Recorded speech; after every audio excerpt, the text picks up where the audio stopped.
इतिहास के पन्नों को देखा जाए तो ब्रिटिश राज्य आने से पहले भारत आर्थिक रूप से मजबूत हुआ करता था। भारत को सोने की चिड़िया भी कहा जाता था। इस वीडियो में हम एक ऐसे परिवार के बारे में बताने जा रहे हैं जो इतना धनी था कि मुगल सल्तनत और ब्रिटिश ईस्ट इंडिया कंपनी की वित्तीय मदद करता था। पूर्व काल से ही भारत न केवल समृद्ध रहा है बल्कि संपन्न भी रहा है। यहाँ दूसरे देशों से लोग न केवल व्यापार के लिए आते रहे हैं बल्कि यहाँ शासन करने का प्रयास भी करते रहे हैं। उनमें से एक अंग्रेज भी रहे हैं। इन अंग्रेजों को देश में व्यापार करने के लिए कर्ज दिया एक भारतीय ने, जिसका नाम था जगत सेठ। ऐसा कहा जाता है कि ब्रिटिश काल में जगत सेठ घराना सबसे धनवान घराना था। इस घराने के सदस्य इतने पैसे वाले थे कि अंग्रेज भी पैसों की मदद लेने आया करते थे। ब्रिटिश काल में मुर्शिदाबाद शहर एक मुख्य व्यापारिक केंद्र था और उस समय हर शख्स इस जगह और जगत सेठ से भली भांति परिचित था। यहीं आपको बता दें कि जगत सेठ या फिर बैंकर ऑफ द वर्ल्ड असल में एक टाइटल है। सन 1723 में ये टाइटल फतेह चंद को मुगल बादशाह मोहम्मद शाह ने दिया था। उसके बाद ये पूरा घराना जगत सेठ के नाम से प्रसिद्ध हो गया। इस घराने के संस्थापक सेठ मानिक चंद थे और ये घराना उस वक्त का सबसे धनवान बैंकर घराना माना जाता था। जगत सेठ घर के संस्थापक माणिक चंद थे जो 18वीं शताब्दी की शुरुआत में ढाका आए और एक व्यापारिक फर्म की स्थापना की। 17वीं शताब्दी में माणिक चंद का जन्म राजस्थान के नागौर के एक मारवाड़ी जैन परिवार हीरानंद साहू के घर में हुआ था। बेहतर व्यवसाय की खोज में हीरानंद बिहार रवाना हो गए और फिर पटना में उन्होंने सॉल्ट पीटर का बिजनेस शुरू किया और इससे उनकी अच्छी कमाई हुई। ईस्ट इंडिया कंपनी को उन्होंने काफी उधार दिया था और इस कंपनी के साथ अच्छे बिजनेस रिलेशनशिप भी बन गए थे। माणिक चंद ने हीरानंद जी का बिजनेस संभाला और खूब फैलाया। कई क्षेत्रों में उन्होंने अपने व्यवसाय की नींव रखी और ब्याज में पैसे देने का भी बिजनेस शुरू किया था। जब मुर्शीद कुली खान बंगाल के दीवान ने अपनी राजधानी मुर्शिदाबाद में स्थानांतरित कर दी तो माणिक चंद उनके साथ नई राजधानी में चले गए। मुर्शिदाबाद में वो नवाब के चाहते थे और वो नवाब का बैंकर ऑफ वित्तीय सलाहकार बन गए थे। 1712 में दिल्ली की गद्दी पर बैठने के तुरंत बाद बादशाह फारूक खां सियार ने माणिक चंद को नगर सेठ यानी शहर का बैंकर की उपाधि से सम्मानित किया। 1714 में माणिक चंद की मृत्यु हो गई और फतेह चंद ने उनका कामकाज संभाला। फतेह चंद के समय में भी ये परिवार ऊंचाइयों में पहुंच गया।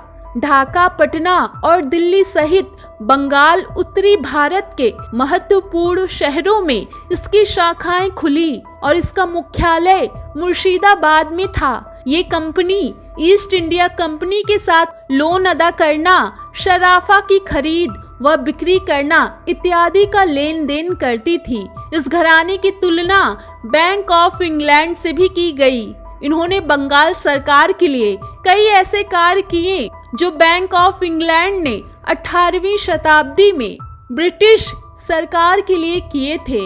इनकी आय के स्रोत कई गुना थे, जैसे वे राजस्व कर लिया करते थे और नवाब के कोषाध्यक्ष के तौर पर भी कार्य करते थे। नवाब दिल्ली को इन्हीं के द्वारा अपने सालाना टैक्स का भुगतान करते थे और साथ ही ये घराना सिक्के बनाने का काम भी करता था। जमींदार भी अपने टैक्स का भुगतान इन्हीं के माध्यम से किया करते थे।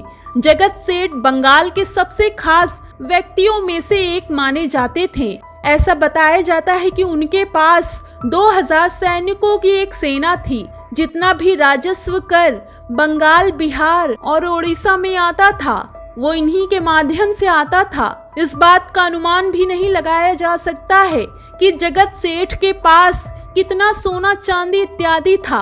ब्रिटिश दस्तावेजों के अनुसार उनके पास इंग्लैंड के सभी बैंकों की तुलना में अधिक पैसा था। ऐसा भी बताया जाता है कि अविभाजित बंगाल की पूरी जमीन में लगभग आधा हिस्सा उनका ही था। इसका मतलब अभी के असम, बांग्लादेश और पश्चिम बंगाल को मिला ले तो उनमें आधे का स्वामित्व उनके पास था। फतेह चंद के बाद उनके पोते मेहताब चंद ने 1744 में इस घराने को संभाला। अलीवर्दी खान के समय में उनका और उनके चचेरे भाई महाराजा स्वरूप चंद का बहुत रुतबा था। अलीवर्दी के उत्तराधिकारी सिराजुद्दौला ने उन्हें अलग कर दिया था। फिर उन्होंने अंग्रेजों के साथ उनके खिलाफ साजिश रची और प्लासी के युद्ध से पहले और बाद में बड़ी धनराशि से उनकी मदद भी की थी। प्लासी के युद्ध में रॉबर्ट क्लाइव की सेना ने नवाब सिराजुद्दौला और उसकी सेना को हरा दिया था। इस युद्ध के बाद सिराजुद्दौला जब मारा गया तो मीर जफर नवाब बना और इस सत्ता में मेहताब चंद का दबदबा बना रहा। मीर जफर का उत्तराधिकारी मीर कासिम हुआ और सन 1764 में बक्सर की लड़ाई से कुछ समय पहले मीर कासिम ने मेहताब चंद और उनके चचेरे भाई महाराज स्वरूप चंद को राजद्रोह का आरोप लगाकर बंदी बनाने का हुक्म दिया और बाद में उनको गोली मार दी। माधव राय तथा महाराज स्वरूप चंद के निधन के बाद इस घराने का पूरा साम्राज्य पतन की ओर जाने लगा और उन्होंने अपनी अधिकतर जमीन पर से अधिकार गंवा दिए थे। साथ ही ऐसा भी बताया जाता है ब्रिटिश ईस्ट इंडिया कंपनी ने उनसे धन उधार लिया और फिर वापस भी नहीं किया।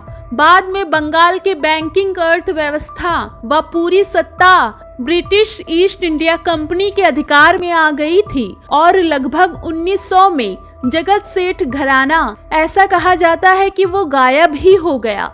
मुगल वंशजों की तरह इनके वंशज कहाँ गए ये कोई भी नहीं जानता।